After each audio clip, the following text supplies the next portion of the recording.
Well, hello and welcome back, my friend. Man, today I'm joined by Joel Gandara. And Joel's got an amazing story coming from Cuba to the US at a super young age. And you can imagine there's going to be a lot of like challenging things that you're going to face making that kind of a change, traveling with your parents from Cuba. There's a lot to entail there.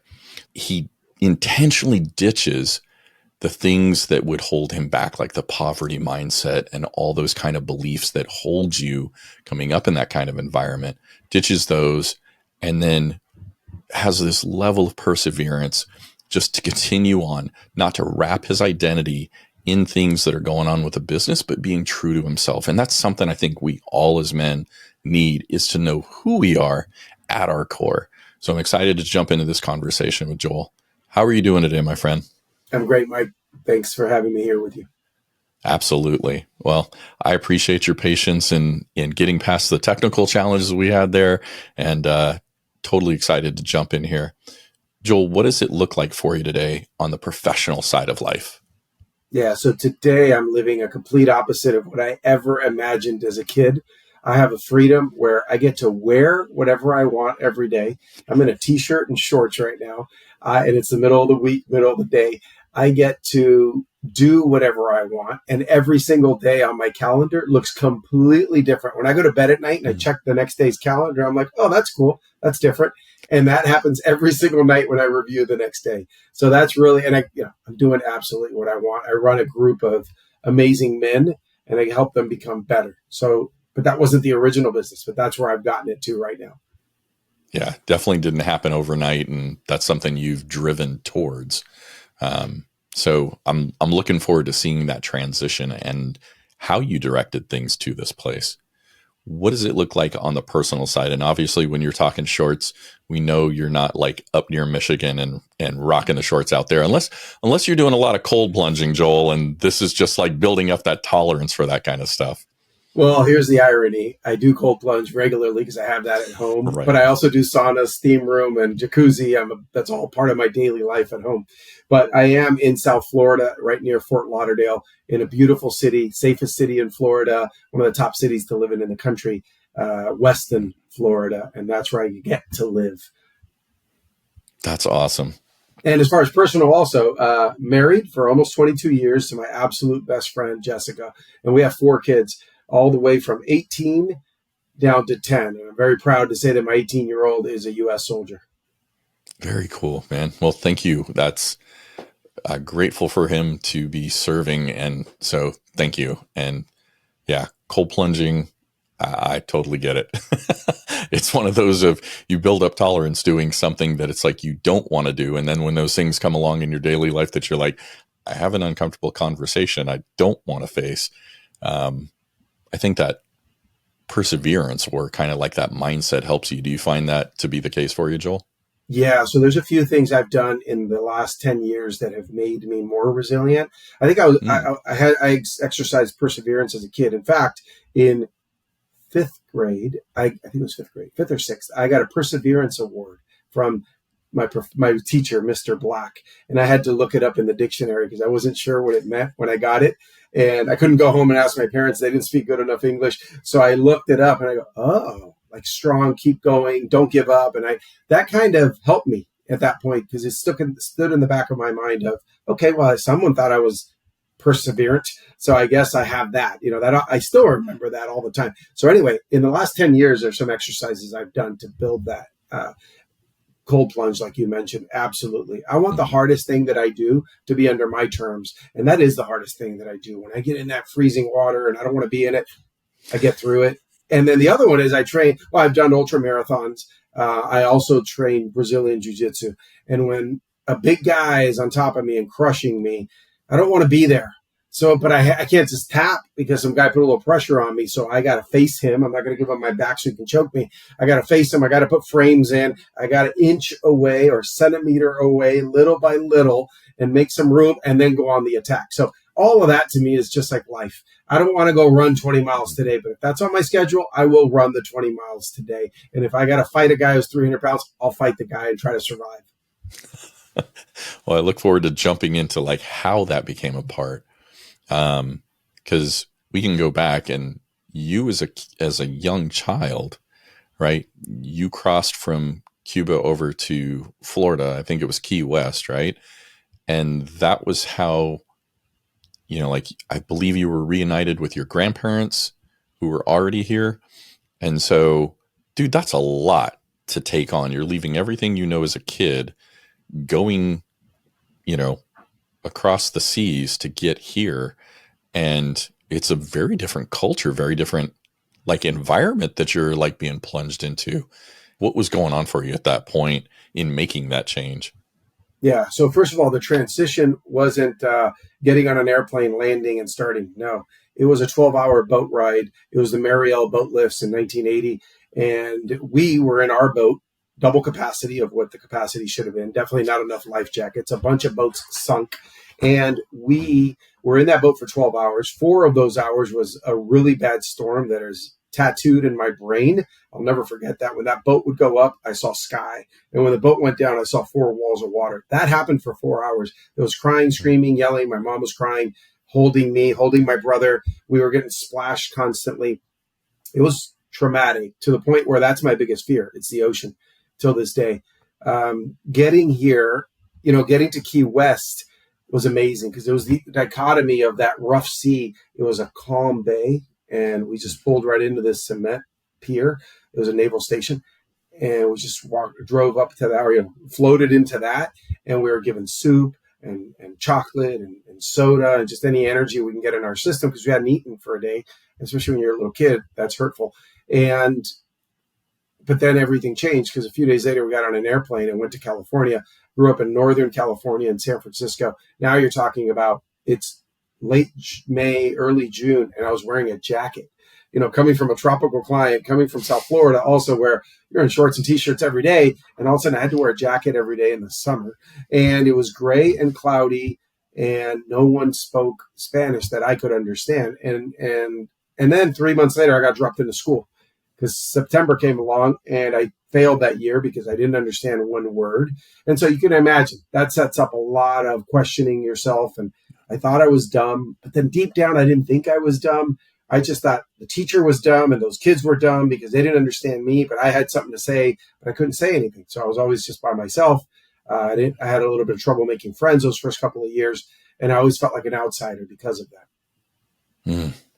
Yeah, that's a lot to take in as an adult, much less as a child. So as I'm thinking, like you're talking about the perseverance and then the trauma of that boat ride, dude, you're right on the ocean in Florida.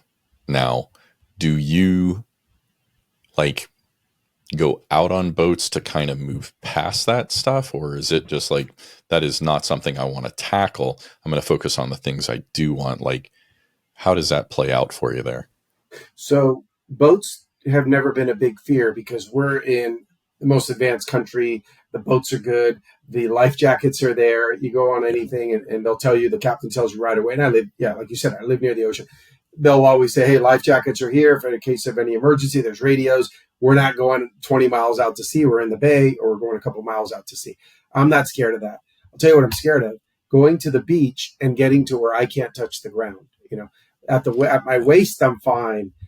Low chest, I'm okay, but starting to get a little worried. Once that water is touching my chin, I'm starting to worry, and I start to overbreathe and panic a little bit. But I'll tell you what, so many years of working on myself, I finally got to a point after I wrote my first book, 31 Days to Become a Better Man.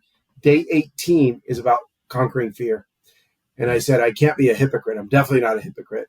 I hired a psychologist. I started working on my fear. I have a fear of just treading water in my 6.5-foot pool at the deep end, right? So within 2 or 3 months of hiring that psychologist, I got open water scuba certified. So I've actually been to the bottom of the ocean, not miles deep, obviously, but 30 feet to start. Not bad. My first dive was 45 minutes, and I got to work on that fear. I'm not going to say I overcame it, but I battled it, and I came up victorious. Whether I go again and dive or not, I don't care. That's a victory in my book, that I was able to face that fear at least. Yeah, I think like what you're doing, where you're intentionally addressing it, is empowering. It's not the fact of, hey, you have to conquer the fear, But I think, Joel, like you talked about, hey, I took these steps, I did this action. I'm now in a place further along than I was before.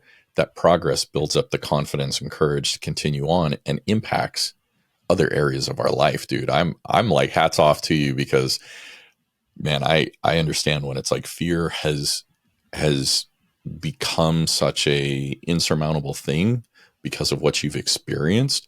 Dude, stepping back and looking at it is like, nah, I'd rather go the other way. We're looking for the peace and the comfort, but you're charging towards the discomfort. Yeah. Have you found like something to plug into that helps you to step more confidently forward or to continue pushing forward? Yeah, I have a few things. So, first of all, your brain wants to conserve energy. So, it wants you to sit on the couch, and it wants you to not die. So, it wants you to sit on the couch. That's normal. I have always fought those instincts. Now, as I get older, it's because I've learned something. I've realized that when I do the uncomfortable, when I do the stretch, when I push myself a little more, I always get better on the other side. I grow because of it. I realize, oh, if I could do that, that's a stepping stone. I'll do the next thing and next thing and next thing. As a kid, it was just maybe probably, kind of guessing here. It was trying to show that I'm not this dummy. I'm not this outsider. I wanted to connect with kids. I wanted to make friends. So I would just throw myself out there and speak bad English. I remember my cousins would always remind me how bad my English was. Once it got better, they would tell me all the times that I said this and said that. And by then I didn't care, because I go, yeah, well, that was 5 years ago. I speak better English now. So I guess I put myself in those uncomfortable situations. What's more rewarding than me is seeing the guys that I work with, and they tell me, there's this difficult conversation I should have, or I might have, or I need to have with my wife, with my boss, with my employees, with whoever. And man, when I could push them, not force them, but kind of push them and coach them along to have that conversation, it doesn't fail. On the other side of those uncomfortable conversations, they always tell me the same thing. I should have done this a long time ago. Things are way better now because of it. Yeah, I think it's often we feed the size of the monster that we're, you know, delaying or putting off, that fear. We often make it so much bigger, like you're talking about. It's like, I should have done that before. It's not as bad as I thought. It's like we build them up into something they're actually not. And do you And the find more that, you like, wait, the worse it is. It just oh, becomes, like you said, a totally. big monster. Just do it right away, get it over with, and you'll see. Yeah, it's like tackling the biggest thing that you're kind of intimidated or dreading. Tackle that first, get it out of the way, use it to snowball everything else. So I love that. Um, so you were in San Francisco as a kid, and then, like you said, you entered in and you didn't know English, right? You failed your first year, and that kind of puts you on a path of, you know, facing challenges. And you, at one point, I think it was like in your teens, you were running with the wrong crowd. And then at 19, you made a decision. Hey, I'm never going to go here. Like, how did that decision come about, that I'm being solid and this is what I'm committing to is changing? How did that come about? Yeah, so growing up in a bad neighborhood just outside Oakland, California, and having really no amazing positive role models. The wealthiest guy in our neighborhood sold drugs on the corner, and we all knew it. It was constant drug dealing. Talk to cops, and they tell us, yeah, he's a big drug dealer. They're always trying to catch him. They arrested him a bunch of times, but that was all we looked up to, as far as like, wow, look at the car he has. Look at all the girls that come over and visit him. That was like the cool guy when you're a little kid.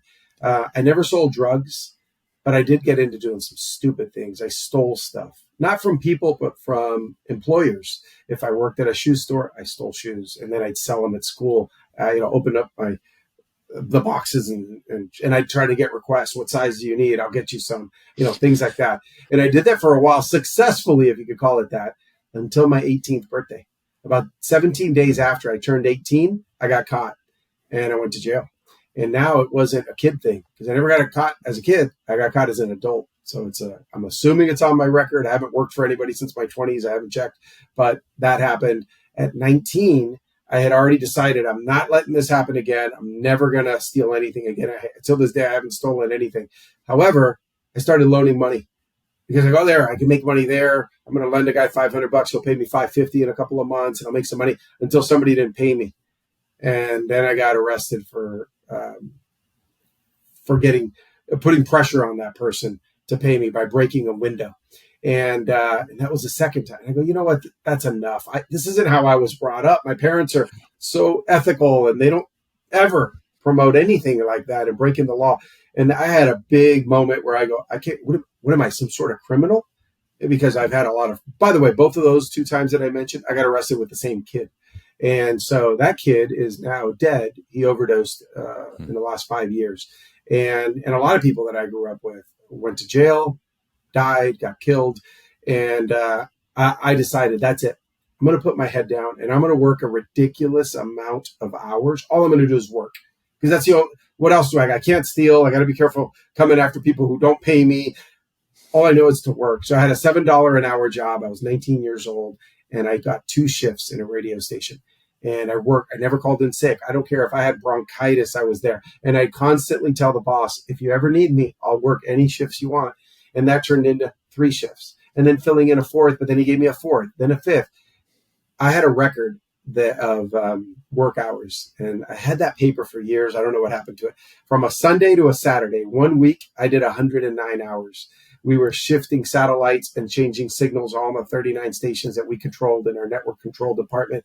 And I did some 24-hour shifts, go home for 4, come back for 18. And I did a lot of that. And I was averaging probably 70 hours a week working as a 19, 20, 21, 22-year-old.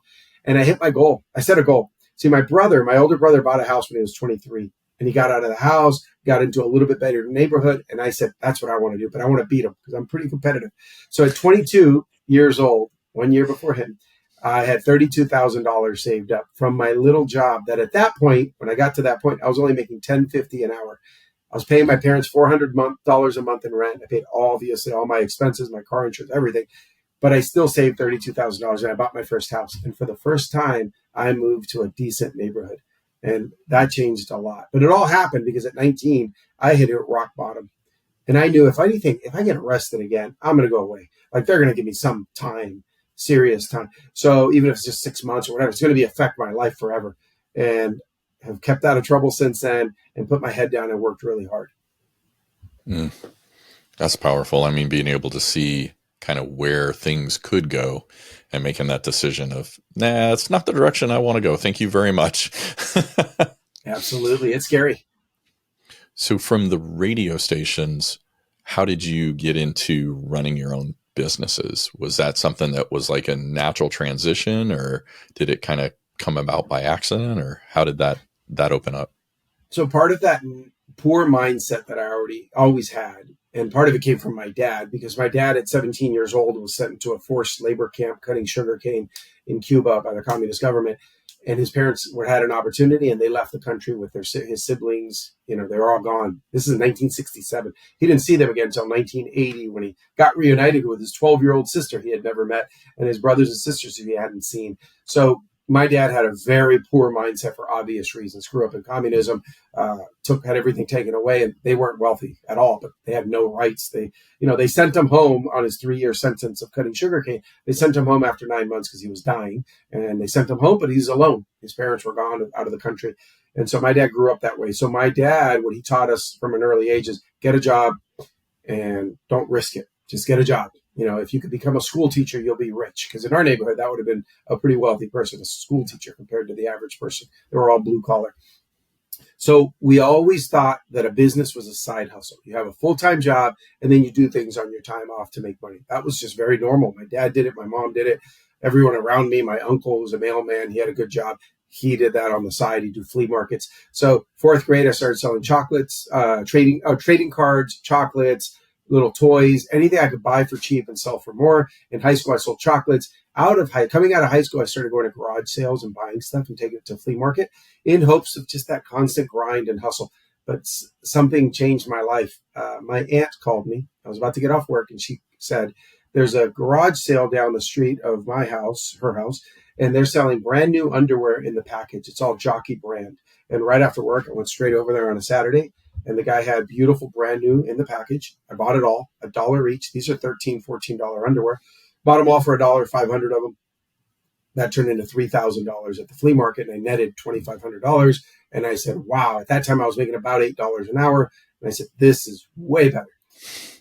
So that became a side gig for many, many years. But then there was a moment where I realized, I think I'm going to quit my job. I was in my 20s because this little side gig has potential. And man, this was a leap of faith. I think it was pretty safe. I saw the potential. I was married at the time, no kids. It was kind of safe in that my wife was making okay money. She was a registered nurse, a brand new registered nurse. She was starting to get going in her career years ago. However, she was pregnant with our first son. That man who's now a soldier, he was in her belly. And so that was risky. But I got to a point where I said, I got to decide right now. And I did take that leap of faith, calculated.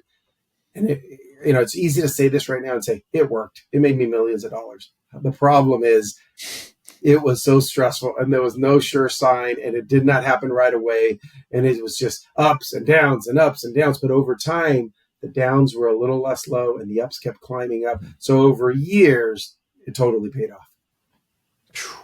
That dedication and just perseverance, the consistency and commitment to keep going, even through those down times. You talked about your dad's mindset, and then that almost seems like diametrically opposed to like where your brother and you were as far as buying your house at such a young age in a nicer neighborhood. How did you move from that mindset of just get a job to, hey, I'm going to really drive into it, and this, I'm not relegated to this kind of life. I can achieve and have this. How did you shift to being with that perspective?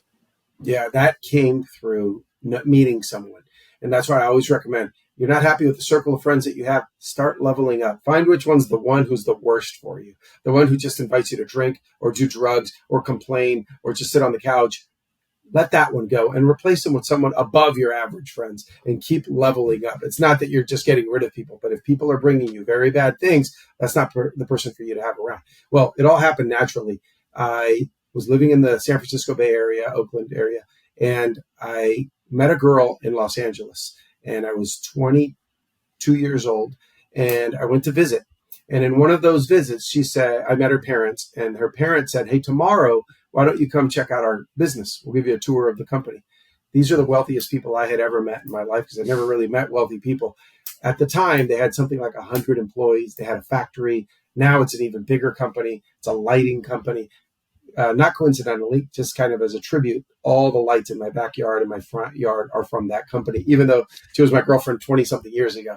But that man, her stepdad, showed me around. He spent like an hour showing me everything and telling me how he built this company and how it started in his garage and how he had nothing.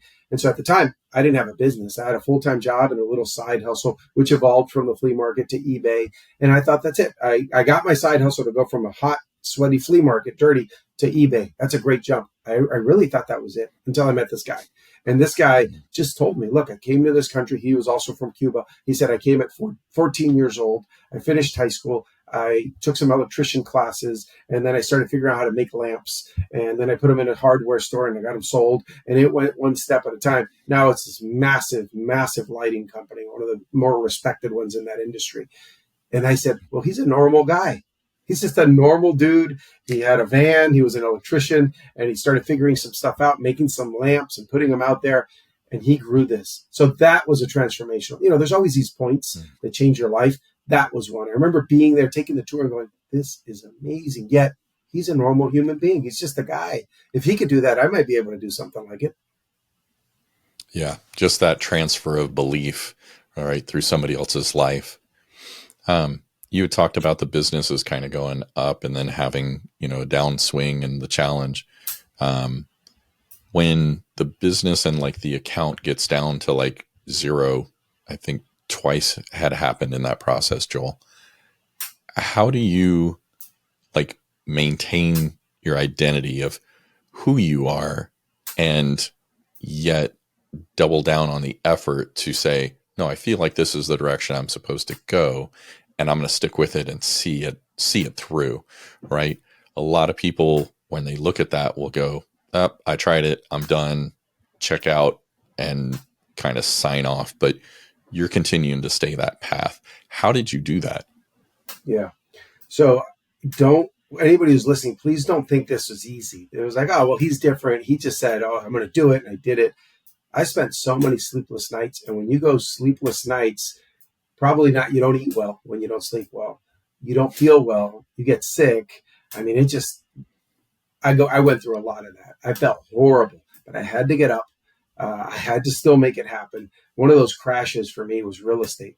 I was in my early 30s. I had 6 properties. I thought I was being so responsible. I either put 20% down or 33% down on every property I bought. How did I do that? Started making a little bit of money, did not spend it. I just kept reinvesting, putting big down payments on homes. And then this was in South Florida in '08, and it all crashed. And I was just in bad shape. I didn't have the money to keep paying on these empty properties. I couldn't rent them. I couldn't sell them. Nobody was buying. Nobody was renting. Grown people were moving in with their parents. It was a bad time, especially in South Florida. The market got hit. South Florida and Las Vegas got hammered. So I was in trouble. I lost everything. I mean, like, I went from about $1 million net worth to negative net worth. I owed way more than I had because the equity dried up on 5 of those properties. The 6th property was mine, or the first one was mine. But that equity dried up. I was way in the negative. Even when I had to make a really tough decision and lose all those homes, I sold maybe 3 of them, had to let 2 of them go back to the bank, all losses, right? I realized something. So I told you the story about when I came to this country. I've had this itch, this burning thing inside of me since I was a little kid.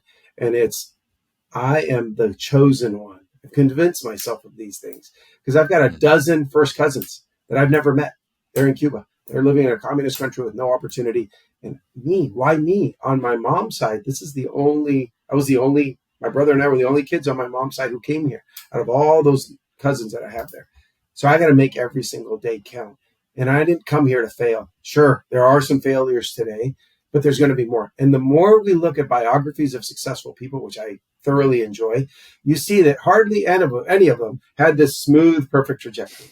There's always these sleepless nights and sickening moments and a bad year, and you press on. Now, that reminder that I have a physical reminder. Every single day when I walk into my closet, I see one shirt, and it's a shirt I had on the boat when I came here from Cuba. And it's still hanging there. And that shirt is my gratitude because, my God, I made it to the freest country on earth. Number 2, I can't waste a moment. I got to make every single day count. So as a kid, I didn't know that was doing that for me. It was just a cool thing to have. Today, and for the last many years, it's been extremely powerful. And you don't have to have gone through something like that. Maybe you pick up a rock and that rock signifies something, or you quit smoking, but you keep that last empty pack of cigarettes on your table. Whatever it is, I recommend having something tangible that you can feel and see and have that be your motivator to keep you going to the next thing. Yeah, man. Yeah. Having that kind of like North Star, that prompt that continues to encourage you. So when you're walking through the challenging part, I mean, I think we can all look at it, Joel, and go, dude, when it's smooth sailing, we're at the top of everything. Dude, it's easy to imagine like your marriage, your relationship with your kids, how you feel. But when things are challenging, how are you keeping those relationships in a healthy place and still providing not motivation, but like the determination to, hey, we're going to continue persevering. We're going to keep at it. And this is not the last, this is not like our last hoorah, but we still have more to go. How do you take your family with you through that kind of a situation? Yeah. So when I quit that, finally I had a good job, and I quit it when my wife was pregnant with our first kid. That was a little stressful. I had to do it, but it was stressful. The second kid on the way, my wife was 9 months pregnant when the market crashed, or right around there. That was scary. This is our second kid on the way. We have a little one in diapers, a year and a half old, a second kid on the way. And here I am. I just lost everything in real estate. Very scary, tough times. So the family was number one in the sense that I got to take care of them. So for me, that's a huge motivator. Kids on the way, a little kid who didn't choose to come to this earth, and my wife working hard as a nurse. So we had to make some sacrifices. She had to, as soon as she gave birth to our second child, she went right back to work. She was a labor nurse, and she went right back to the labor floor where she worked on. And she started working overnights, weekend shifts, and she signed a contract, and she did that for 7 years. She worked overnight, weekends. Those are 12-hour shifts, Friday night, Saturday night, Sunday night. You can imagine what our life consisted of. Work. We didn't go to weddings. We didn't go to parties. We didn't do anything except for me at home with 2 little boys in diapers, babies, while she worked all weekend. And then during the week, she'd come home. I'd be working from home, and we'd both be there. She took care of the kids mostly Monday through Thursday, and then I was on Friday to Monday morning or so. But I'll tell you this, when you get into those bad situations, what I find over and over, and I get to use myself as an example, but I've worked with hundreds of guys that I get to see that this works. When you're in that stressful situation, the worst thing you could do is say, woe is me, and oh my God. And now there's a moment for that. Let's call it 20 minutes. And then you get up and start taking action. The moment you take action, that stress calms down. You get to think a little more clear. And then guess what?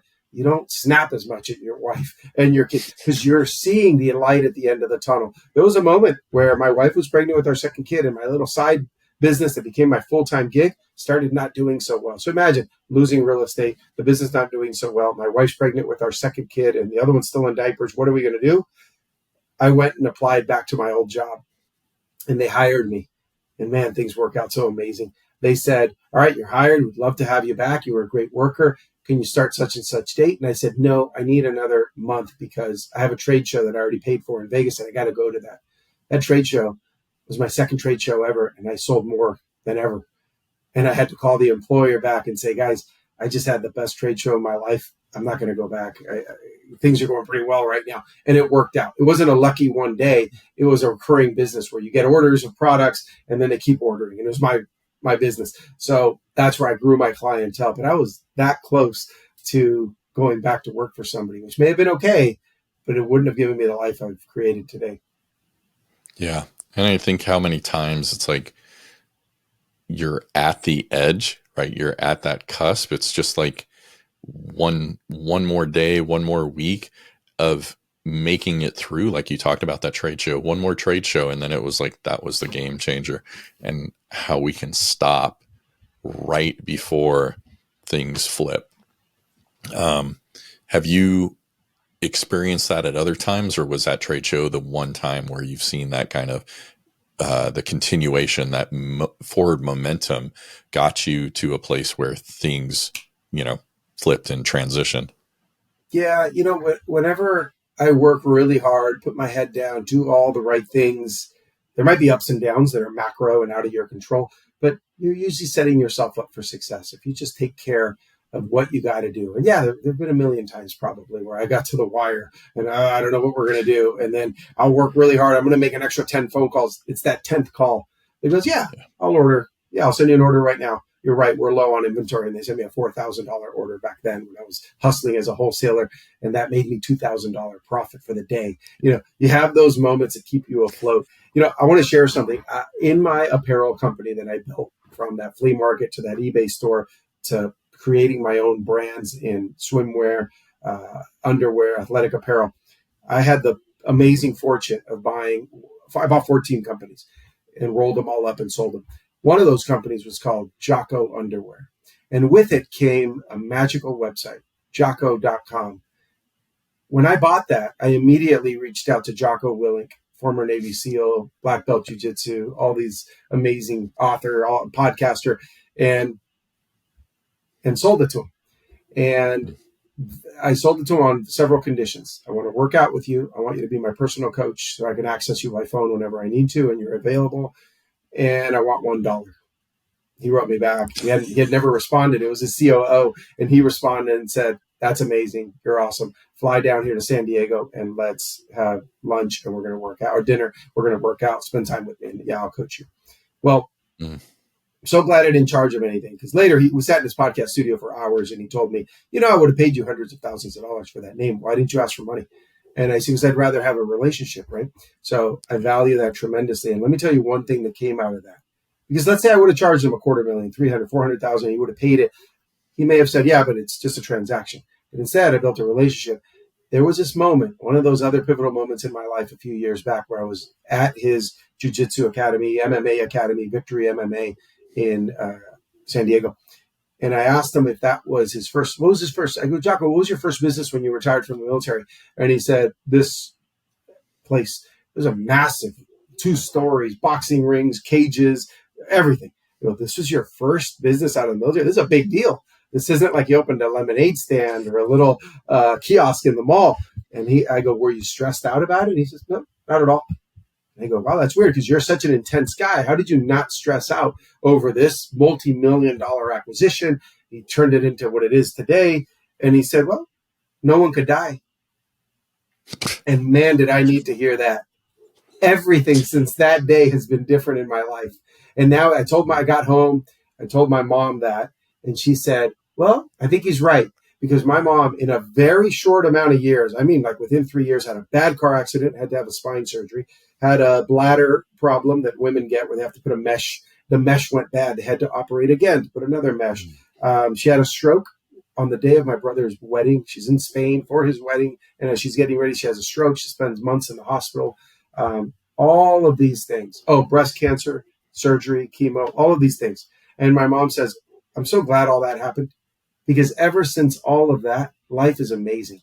I never stress about anything. My mom was a high stress person. So when we could have these bad things happen early on and we don't die, to me, that just gives you a whole new perspective on life. Yeah, that's a slight shift. Oh my gosh.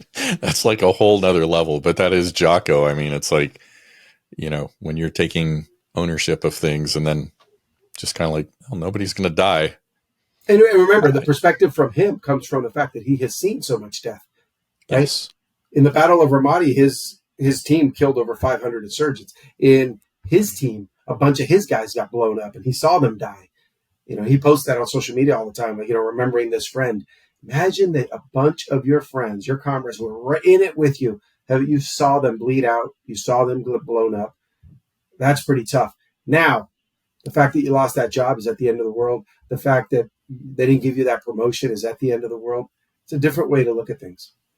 Yeah, that's definitely a perspective shift in how you look at things and the impact. But I mean, it's like you don't have to go through that. You can take it and start working from that rather than having to repeat and rebuild that wheel. It's just like, okay, ask yourself the question, go, yeah, I'm stressed out, but am I going to die? Is anybody going to die? No. Okay, let's keep going and push through and have that momentum. What are, like, Jocko is a huge resource in the way I think you got more out of it than the 250, right? Your investment that you would have gotten from that domain, you've gotten dividends, right? That's like priceless. What are things that as you look from, when you were 19, you said, nope, I'm not going to go there. I'm changing my life, to where you are now? What are like 2 or 3 things that have been that same kind of investment where it's altered your perspective or the way you show up, or you feel about things that before it was like, this is just normal. This is how everybody feels, that you're like, no, this is not the best way. And you've now made that transformation. Yeah. Here's one change that I made. I write about this in my book. Stop feeling sorry for yourself. I used to be a victim of that. And I think a lot of people are. When something goes bad, you get this negative thought. Let's call it something as simple as you're driving to work in the morning and a car cuts you off. And all of a sudden you get, right? A lot of guys, we rage a little bit inside. We either honk or yell or speed up if we're crazy and tailgate the guy. I mean, you're asking for trouble.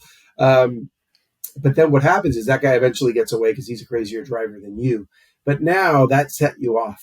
You're now upset, mad, even a little feel sorry for yourself. And what does that do? You get to work. You're not the nice, friendly guy. You're not the good person. You're not the clear thinker because you've got cortisol levels that are elevated. You've got inflammation. You've got rage. None of that serves you. So I've learned to stop feeling sorry for myself, to stop worrying about, oh, that thing didn't go well for me. This has been a game changer. It's taken me years. I'm 48 years old. I probably discovered that in the last few years, to just start saying, it's okay. That car cut me off. I write it off as he's an idiot. He's inconsiderate. He's a bad guy that does these things to people. I'm not that way. I'm not going to play that game. If he does it to that next guy, right? Take yourself out of the equation. If he does it to that guy up there, should that guy go get all upset? No, that would be dumb of that guy. Well, I'm that guy. He just cut me off. I'm not going to get all blow it out of proportion. The guy's an idiot. Chalk it up to that. The other one, a couple more I can think of that have really changed the trajectory of my life and have helped me tremendously are books. I never read a book until I was probably, 22 years old. And I think it was The Millionaire Next Door. And I absolutely loved it. Now I do audiobooks. So I go on a jog, I go on a drive, I go on a bike ride, and I'll pop in the audio, speed it up quite a bit, and knock out books like that. But I put them into practice. That's the thing. I'm not just an ideas guy. I like action. And then another one is, and these are all kind of like life lessons that I recommend too. It's relationship building.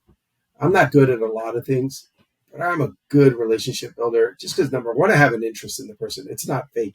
If you get a handwritten card from me in the mail, it's because I like you and because I appreciate our relationship. It's not fake. It's not canned. It's not printed. It's written by my hand, and it means something to me when I write it.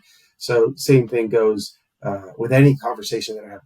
I think I'm a pretty good listener too. My wife tells me I'm a good listener. Most wives don't say that to their husbands because I have a sincere interest in people. And that came from a book. Well, or at least the sincere interest is my nature to be curious. But How to Win Friends and Influence People, when I was in my early mid-20s, I read that. And that was a game changer because all those things have helped me create a better life. So it's the stop feeling sorry for myself, learning through books, and build really good relationships. One last question. We'll wrap up here. With the things that you're looking at, these don't set me off. They don't matter, right? We're diminishing, like you talked about, in traffic, these things that would typically set us off. Nobody's going to die. We're decreasing these things that would typically trigger us or stress us out. What are the things then that are important that should be used as the, hey, I need to be vigilant about these things, so that you're not just kind of dismissing everything? Or is that the way, is just kind of decrease the importance of everything? So as a man, husband, father, one of my main jobs is the security of my family. So if I see anything weird, I'm not just like, oh, well, that guy has good intentions. I'm not an idiot. I'm going to be there to protect. That to me is the number one most important thing, the health. And, I want my family around, and I don't want anything bad to happen to them. So yeah, there are indicators. If I see one of my kids going down the wrong way, there's 4 kids, and my wife and I, because we don't have to work like we used to anymore, we're home together all the time. We're enjoying dates every single day together. As our kids are at school, we either go to breakfast or lunch or the beach or dinner. We're always together. We get to do all these fun activities and workouts. So we're very present in our kids' lives. And when I see behavior that I know is not the right behavior, I take that seriously. I'm going to give you one that maybe women may not see it as valuable. I know guys should, or vice versa. Who knows? So my oldest son was young. He would be embarrassed if he knew I told this story. It was his first girlfriend. He's a man now, and it's his first girlfriend. And she was a tough, I don't need a man, I don't need your help type of girl. And she was at a softball game, and my son and I went to go watch the softball game. And when it was over, he's trying to help her pick up all her heavy bags. She was a catcher and had all this equipment, and she's carrying everything. My son's here trying to help, say, hey, let me help you. Let me take one of the bags. And she just kept insisting he did it. And I didn't know that. So I go, hey, Ryan, go grab her bags. You don't do that. And he goes, she won't let me. All right. So that same day, they're walking together, and her hand was dominant over his hand, the way she's kind of carrying him. Here's this big, tall kid compared to her. And she's kind of carrying him around. And then lastly, she has her arm over his shoulder. It's hard for her to do. And he's just like a little girl holding her waist. And so this is just one dumb example. But later I pulled my son aside and I said, let me just point out to you. You do whatever you want. But I'm going to point out to you the things you never saw me do.